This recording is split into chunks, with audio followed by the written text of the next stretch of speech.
next tier, and again, it sounds like you've got at least a couple of these guys in the top, potentially 5. So I'm intrigued to hear which ones. I actually have a very good idea as to which one it's going to be. But these are the guys that are going at the 2-3 turn. Hey, you forgot about my RB5. Oh, yes. DeAndre Swift. Sorry, I didn't mean to skip over. Number 11 for me. So I'm certainly lower than you are on him, but you have him at RB5, and I'd love to hear why. Yeah. So again, I make in the article the bull case argument, the bear case argument. I'll make the bull case argument here. You can give me your bear case, which I didn't find terribly compelling. But the argument in favor of him is extremely easy. He suffered a shoulder injury in week 12 that caused him to miss the next 4 games. Prior to that injury, he averaged 14.1 carries, 7.1 targets, 18.6 to 18.9 XFP and fantasy points per game. So first in targets, 4th in XFP, 4th in fantasy points per game. If you want to compare this to McCaffrey's 2019 season, he was only 3.8 carries and 0.2 targets per game behind. And then I think there's room for that role to grow, as shocking as that sounds. For one thing, Swift spent 7 of those 10 games on the injury report with a separate injury, a groin injury. And then for another, Jamal Williams was still getting 33% of the team's backfield XFP, which means like he didn't actually have a massive share of the backfield pie, at least not in comparison to Najee Harris's near 90%. But the pie itself was very large. And I mean, Jamal Williams has never been anything better than extremely mediocre. And Swift, I mean, was only getting better. His snap share jumped from 63% to 76% over his final 7 games prior to injury. He hit career highs of 130 plus rushing yards in each of his final 2 games. And then if you just read reports out of camp, time and time again, it's Swift looks like the best player on the team. He's a focal point near the end zone. He's one of the best pass catchers on the team, et cetera, et cetera, et cetera. And so that's the easy bull case argument. What's your counter? Because they're there. I don't have much against him. More so, I like the players going ahead of him a bit more. The bull case is very strong.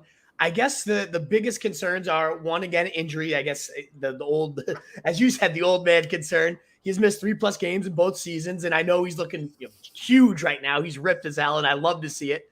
But one of my big concerns, actually, I think it was you. Yep, I'm looking at it right now. I have an article prepared with the DeAndre Swift argument, and I have a tweet from you. Is once Dan Campbell took over as offensive coordinator, Anthony Lynn was fired midseason, and he has been, whether it was, Austin Eckler, LaShawn McCoy, there's been a pretty rich history of Anthony Lynn really using his running backs to perfection. When Dan Campbell took over, we saw 5, 0, 9, 7, and 16 receiving yards for DeAndre Swift, whereas we saw Amon-Ra St. Brown light it up, start getting backfield snaps, start kind of going crazy. So I'm using your exact tweet against you here. So 5.9, 51.9 receiving yards per game under Lynn, 3 receptions, 7.4, and kind of more of an ill-fitting grinder role, it seemed to be under Campbell. We also had, PFF grades weren't all that kind to Swift. You're not going to base all your rankings on PFF grades, but the fact that he was below average as a runner, and he wasn't even like insanely high as a receiver. I think he was right around average as a receiver. That my eyeballs tell me differently. I know as a receiver, this guy is damn special, so I'm not going to try to use PFF to tell me otherwise. But just all those kind of concerns adding up, not a great rusher. Dan Campbell's already kind of talked about how do we manage his workload and keep him healthy. Jamal Williams did see in close contests where they were only trailing by 3 or, God forbid, leading at some point last year, that Jamal Williams played 41% of the snaps compared to 55% for Swift as well. So the gap was a little bit closer. To me, of like all these top 12, he's the one I have the biggest concerns about having, 20 plus touches a game. If he does, all the different efficiency metrics we've seen, like he does have the case to be in that top 3, maybe even RB1 conversation. But compared to the other guys ahead of him, he's the one that I find the easiest to bump down, I guess. Yeah, so I work really hard to try and poke holes in all of my arguments. And those were the two main points I came up with. Then I see if I can try and poke holes in those arguments.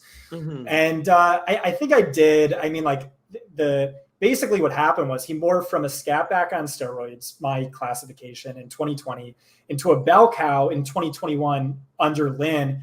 And then he was randomly a workhorse under Dan Campbell / Ben Johnson. And that was just like super weird. Right. Still, like, it's a very small sample. Injuries impacted at least those final 3 games. Definitely. And then beyond that, I mean, he ranks 12th all time in receptions through his first career 26 games. He ranks just ahead of LaDainian Tomlinson and Matt Forte. He just like does ridiculous things as a running back, like oftentimes lined up, even as a wide receiver. Like maybe he'll get some of that Amon-Ra work. Like I could really see that being the case. So like ultimately I brought it up. I think it's worth talking about. I don't know it's a major concern.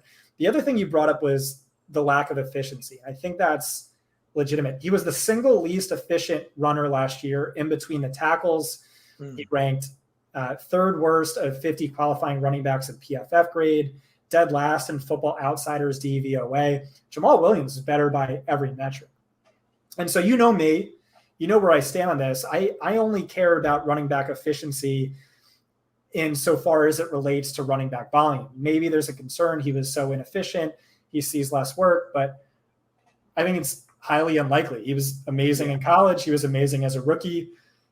What happened, I think, again, he was hurt for most of the season, like even before that second injury, but also Detroit has like a top 5 offensive line, but they didn't for the majority of last season.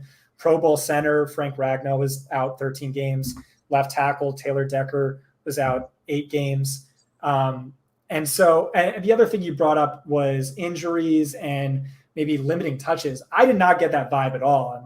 I'm someone who like does try and tea leaf read the post-draft pressers, but I thought this one was pretty clear. And it was, I don't know if you remember in June, but the running back coach Deuce Staley called out DeAndre Swift and was trying to teach him the difference between playing through hurt and playing through injured. And he was like, listen, we need you. You're one of the best players on the team. We envision like massive workload for you and you're going to get better. Basically, like, the concern wasn't Swift getting hurt. It was Swift being a wussy and like not being on the field. And that just like kind of fits with the Dan Campbell bite kneecaps off ethos. And so, he's my RB5. He's another player who could embarrass me. He's another player I'm sort of alone on, but I feel good about it. There we go. Absolutely. Yeah. And the more I'm reading this quote that had me concerned, he was talking about, we had to pull it back last year. He missed shoot man a week and a half, 2 weeks of camp for the most part. And we never got him prepared to take a load. And then the more you read, it's like, we really want him prepared to take a load. So I think I kind of was cherry picking parts of the quote to help me. It seems like this quote, he's got quite a load. Yeah, they want him to take a bigger load. And if he holds up to it, he's going to be a beast. But I guess to me, it's so hard to poke holes into really all as I scroll down these top 12. To me, he's the one that just, I guess, comes out of the gut in a way. Like, I am worried that it just kind of, he doesn't hold up to the workload and whatnot. But if he does, he's going to make me look like a complete idiot. So we will see. I have that weird gut feeling on Travis Etienne where like I feel like I should like him so much more than I do. But I mean, to me, he seems like he's Austin Eckler in a worst case scenario, Christian McCaffrey 90% in a best case scenario. So really like him. But yeah, let's get to your RB12, my RB17. Again, this is half point PPR rankings. Also, I should say this article is very start-sit based in best ball. It doesn't really matter as much. Like you can go super cheap on running backs, like scat backs are more valuable and all that stuff. My stuff is very start-sit based. I will say before we get into Nick Chubb, Eckler over Swift. I feel like Eckler's 20 times all that would be Swift's best case in my opinion. If he gets used like that, it has that type of scenario happen. So that's the one out of all the rankings, the only one I'm like, Eckler's at 8 and Swift's at 5. All the others, I love it all, but that's the only one I would urge you to maybe reconsider is Eckler's ranking as compared to Swift. Yeah, I get it. What is up, you fantasy wolf? Thanks so much for tuning in. If you haven't already, share your thoughts in the comments, check out some more videos, and join the newest Wolfpack by subscribing below.